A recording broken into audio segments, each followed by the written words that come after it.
بے غیرت بھابھی ہے وہ تیری. ہاں ہے تو، میں نے کون سا بھابھی کے ناگ اتار لیے ہیں؟ تیرے دل میں عزت ہی نہیں ہے رشتوں کی. کیوں نہیں ہے؟ عزت ہے تو تصویریں بنوا رہا تھا. ایسی تصویریں؟ او برائی کیا ان تصویروں میں؟ اور تو ایسے تپ رہے جیسے وہ ولایت میں برقے چادریں لیتی تھی. کبھی نہیں پہنی تھی اس نے پتلون، مگر اس نیت سے نہیں پہنی تھی. سب سمجھتا ہوں. تمہیں تصویریں لے جا کر اپنے لفنگے دوستوں کے سامنے پھڑے مارنے والے تھے نا، ہے نا؟ او کیڑیاں پھڑا، کھسڑے ورگی زنانی تے گلاں سن. پھڑا. اب کے سرفراز نے آگے بڑھ کے سہیل کے چمانٹ لگا دی. سہیل کون سا کم تھا، وہ تو شروع سے ہٹ چھٹ تھا. اس نے سرفراز کو نیچے گرا کے اس کے پیٹ میں دے گھوسے پہ گھوسا مارا. دادی نے سینہ پیٹ پیٹ کے سارا محلہ اکٹھا کر لیا. ہائے ہائے او لوکو، باہر والی نے آ کے میرے منڈے لڑا دیتے. ویر ویر دے گل پہ گیا.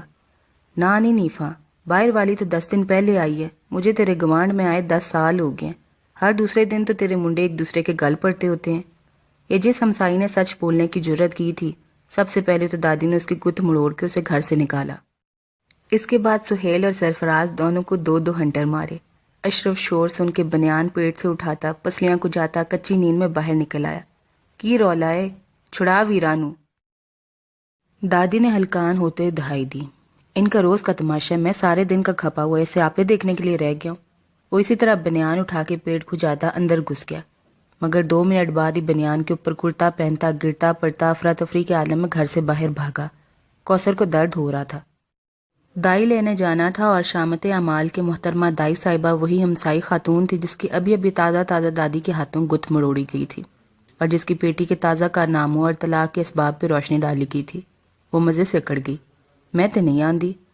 فی الحال کوئی جان پہچان والی دائی، خصوصاً زندہ سلامت دائی نظر میں نہ تھی. اس لیے رکشہ کرا کے کوثر کو ہاسپٹل لے جانا پڑا. یوں ارم خاندان کی وہ پہلی اولاد تھی جسے گنگا رام ہاسپٹل میں پیدا ہونے کا شرف حاصل ہوا، اور وہ بھی کمزور نظر اور مضبوط ہڈ پیر والی دائیوں کی بجائے چڑچڑی ڈاکٹروں کے ہاتھوں.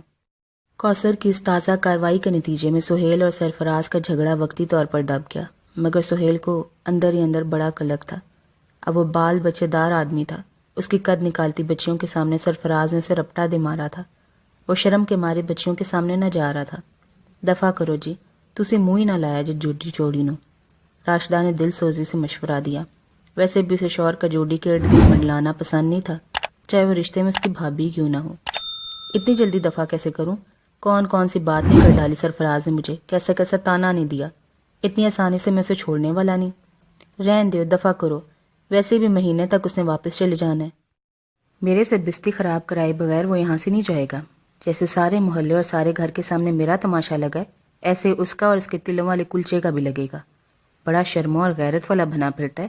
اب دیکھنا کیسے جنازہ نکالتا ہوں میں اس کی شرم اور غیرت کا. منہ چھپاتا پھرے گا. اور سہیل کے شیطانی تخریب کار دماغ میں ایک سازش پلنے لگی، جس پہ عمل درآمد اس نے اگلی صبح سے کر دیا.